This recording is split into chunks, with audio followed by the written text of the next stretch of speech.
There is a strange irony in the modern human condition. The more we try to control life, the more we become prisoners of our attempts. Think about it. Every routine, every plan, every safety net we construct is born from one deep, often unspoken fear: uncertainty. And yet, in trying to guard ourselves against chaos, we often build walls that isolate us from the very life we're trying to manage. We cling to control not because we are strong, but because we are terrified. Control gives the illusion of safety. It tells us, if I can predict it, I can prevent pain. But this is a lie we lovingly nurture. Michel de Montaigne once wrote, "A man who fears suffering is already suffering from what he fears." Control is comforting, like a warm blanket in a cold storm, but it's a blanket that suffocates. The more we try to script every outcome, the less adaptable we become. We stop listening, we stop trusting, we stop being present, and worst of all, we start calling this numbness, security. Imagine standing on the edge of a vast ocean, trying to stop the waves with your hands. That's what living with absolute control is like: futile, exhausting, pointless, but we do it anyway, because not doing it feels like free fall. From a young age, we're taught to chase goals, define paths, avoid mistakes. We internalize that uncertainty equals danger. So we overthink, we overplan, we micromanage our emotions, our relationships, our futures. In the process, we lose the organic chaos that makes life beautiful. We lose ourselves.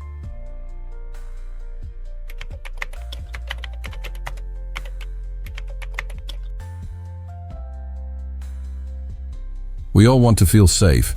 That's natural. But somewhere along the way, safety quietly morphed into a desperate attempt to control every variable in our lives. And that's where the trap begins. Control gives the illusion of protection. It whispers, if I plan everything, I won't get hurt. But life doesn't obey our spreadsheets, nor does the heart comply with our scheduling apps. What we call control is often a coping mechanism, a way to avoid uncertainty, vulnerability, and loss. Control is not strength, it's fear in disguise. We try to control outcomes, how people see us, how our partners behave, how success unfolds. But in doing so, we exhaust ourselves. Because deep down, we know it's all slipping through our fingers anyway. Carl Jung warned that the unconscious mind doesn't submit to control. The more we try to dominate our internal world, our fears, instincts, shadows, the more they push back. What's repressed returns in disguise. And often, it sabotages the very life we're trying to protect. You cannot command the tides by yelling at the waves. The need for control is often born in chaos. Maybe you were raised in an unstable home. Maybe love was inconsistent. So your nervous system learned, control equals safety. Predict everything, prevent everything, and no one can abandon you. No one can hurt you. But that lesson, once protective, becomes corrosive when it follows you into adulthood. Because life, by nature, is not controllable. It flows, it breaks, it surprises. Trying to dominate it is like gripping water. And here lies the paradox. The more control you demand, the less freedom you experience. Control shrinks your world. Freedom expands it. Freedom and control are inversely proportional. The more you need to control, the less free you are. You can't fully love while trying to manage how love unfolds. You can't fully create while fearing what people will think. You can't fully live while micromanaging every possible loss. This doesn't mean we live recklessly. It means we stop trying to dominate what was never meant to be dominated. Emotions, change, other people's choices, the unknown. Montaigne once wrote that, "A man who fears suffering is already suffering from what he fears." And often, the suffering comes not from the chaos of life, but from our resistance to it. The truth is, control is a cage, but you built it yourself, and the lock is fear. Now imagine what it would feel like to set the keys down. Not to abandon structure, but to release the anxiety of control, to let go of the constant scanning, predicting, analyzing, managing. Imagine breathing instead of bracing. Letting go isn't weakness, It's the first step toward real strength. Letting go is not giving up. It's giving in to what is, rather than endlessly resisting it. And when you do, you don't lose power. You gain clarity. You finally meet life where it lives, in the now. Not in your defense mechanisms, not in your future simulations, but in this unpredictable, ungraspable, imperfect moment, because that's where real freedom begins.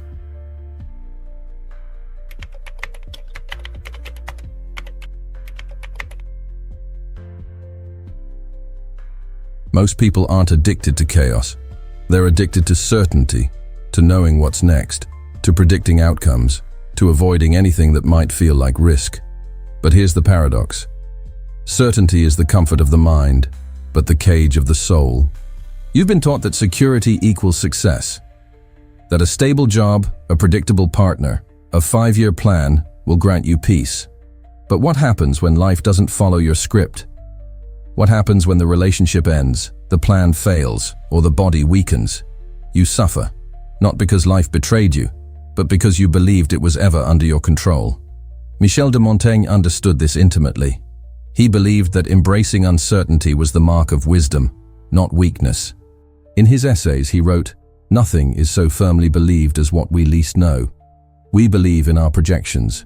We believe that tomorrow will resemble today.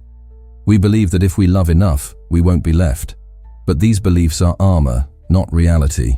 And every piece of armor eventually rusts. The shadow of certainty is the unconscious fear it hides. It's not that you really need to know what happens next. It's that you're terrified of what might happen if you don't. So you stay.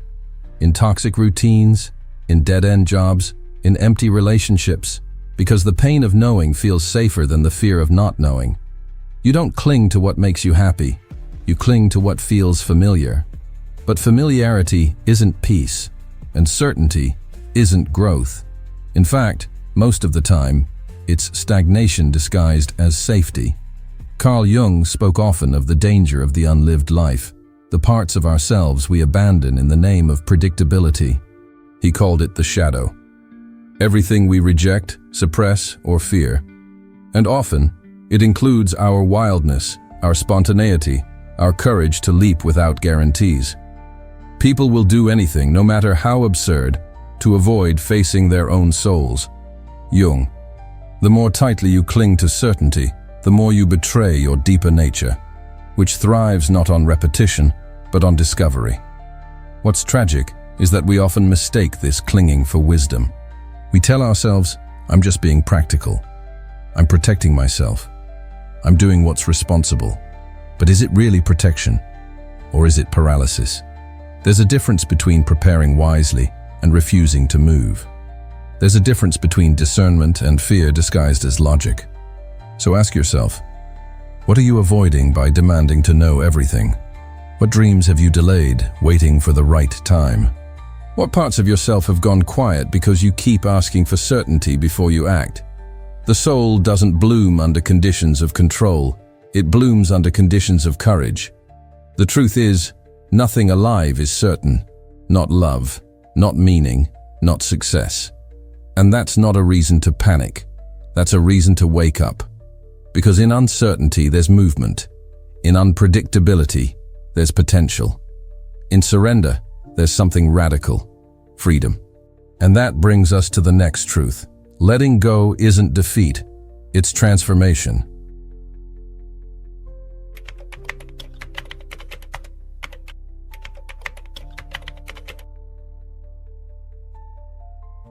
Letting go. It sounds like failure. It sounds like giving up, like weakness.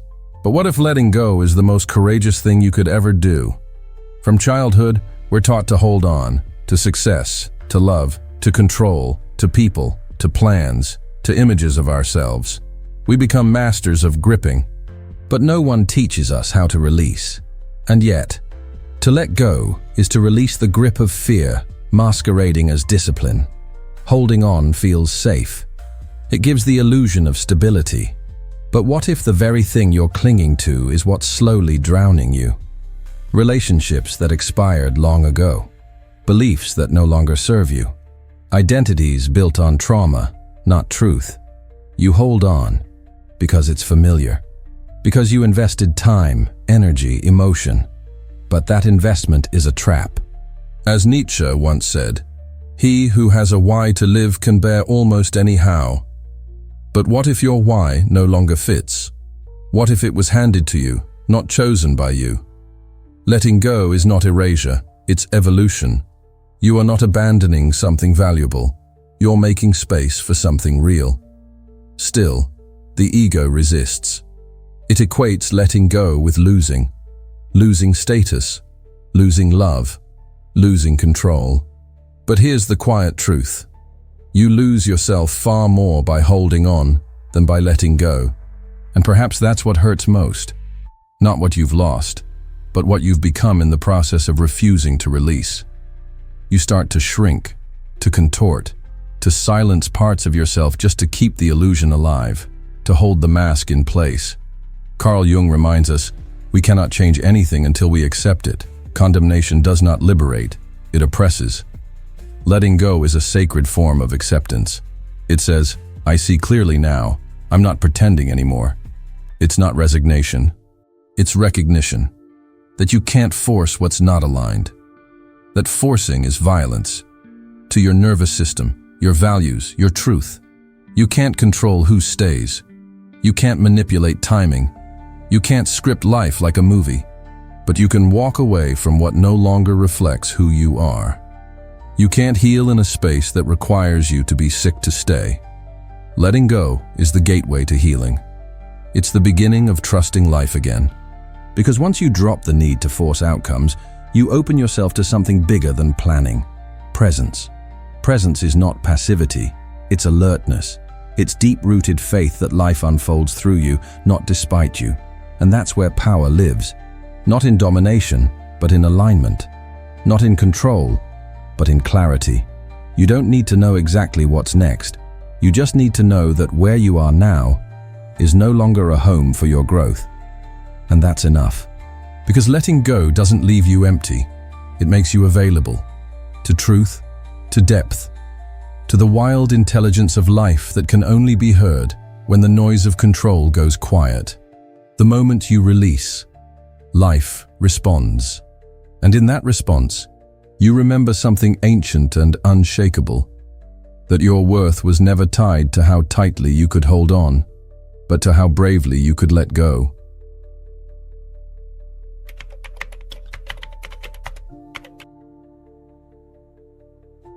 The word surrender has been misunderstood. In a world obsessed with power and control, surrender sounds like defeat. It sounds like giving up, but that's not what it is. Surrender is not about waving a white flag, it's about walking away from a war that was never yours to fight. Most of us are at war with life. We resist its timing. We resist its rhythm. We resist its unknowns. We demand certainty, predictability, and permanence. But life only promises change, and yet we keep fighting, not realizing that the fight is the suffering. Aldous Huxley wrote, "The more powerful and original a mind, the more it will incline towards the religion of solitude. And in solitude, real solitude, you're left with truth. No distractions, no personas, just you and the question, what would happen if I stopped resisting?" We fear surrender because we think it makes us small. But the opposite is true. Surrender is the portal to expansion. It's the moment we stop trying to swim against the current and finally trust the river. You don't lose your power in surrender. You reclaim it from what was draining it. Because the truth is, control is exhausting. It's constant vigilance. It's a hyper-alert nervous system that never lets you rest. Surrender is the release of that tension, not because you've given up, but because you've awakened to the illusion of control. Carl Jung reminded us that the psyche seeks wholeness, not perfection, and wholeness includes the chaotic, the messy, the unplanned. To surrender is to embrace the parts of you, and of life, that don't fit in tidy categories. It's to say, I don't need to know what's next to trust what is. Freedom begins where resistance ends. That's the shift. You stop wrestling. You start listening to the cues of your body, to the whispers of your intuition, to the soft unfolding of a life that doesn't need your control, only your presence. Surrender is not passive. It's alive. It's an alert participation in the present moment without needing to edit it. You start showing up differently. You stop over-explaining. You stop fixing people who don't want to grow. You stop negotiating with chaos. You stop begging for peace from the very things that are stealing it from you. And something sacred happens. You start choosing yourself, not in arrogance, but in alignment. You no longer force relationships, careers, or outcomes that require you to betray your own nervous system to maintain. You let things go and watch what stays. You speak your truth and see who listens. You loosen the grip and discover your wings. Because freedom doesn't arrive when everything is under control. It arrives when you realize control was never the goal. Peace was. And peace doesn't come from knowing. It comes from trusting yourself, the process, the unknown. The path of surrender is not for the faint of heart. It will strip you. It will humble you. But in return, it will liberate you. And on the other side of surrender, you'll meet a version of yourself who was waiting all along, quiet, whole, and finally, free.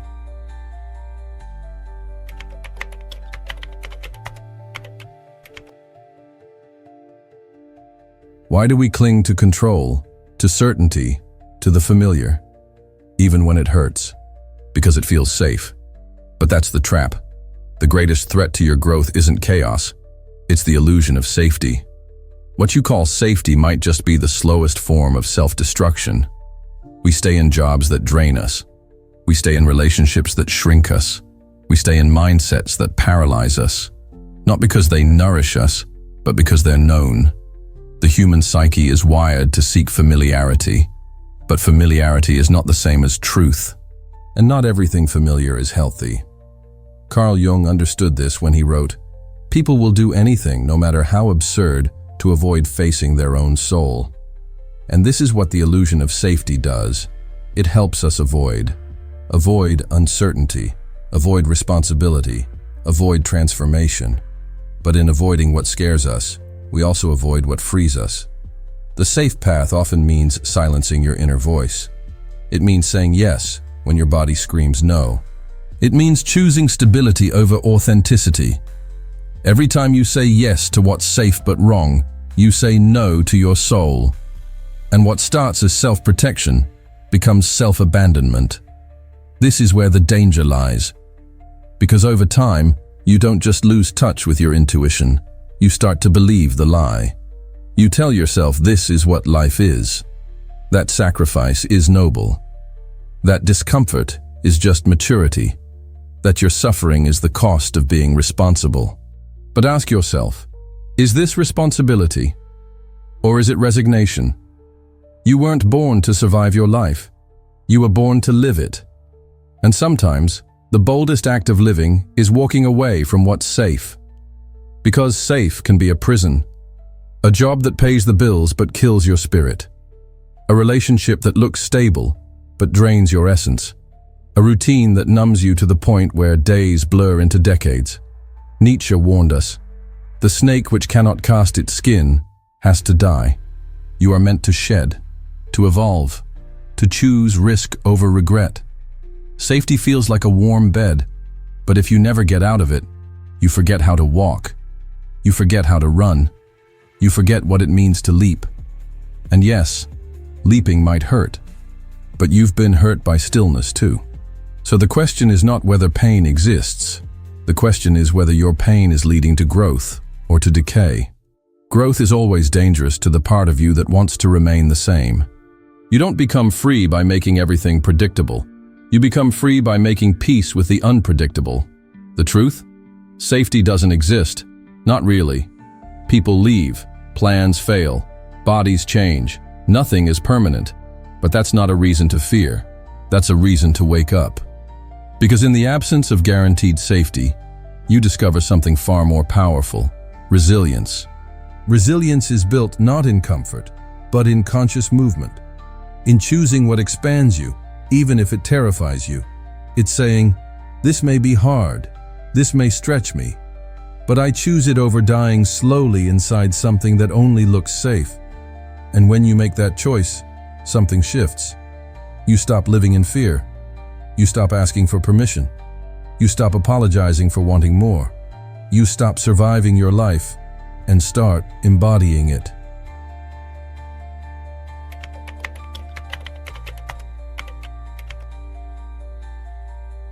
We are trained to fear the unknown, to fill every silence, to label every emotion, to demand certainty, even if it's a lie.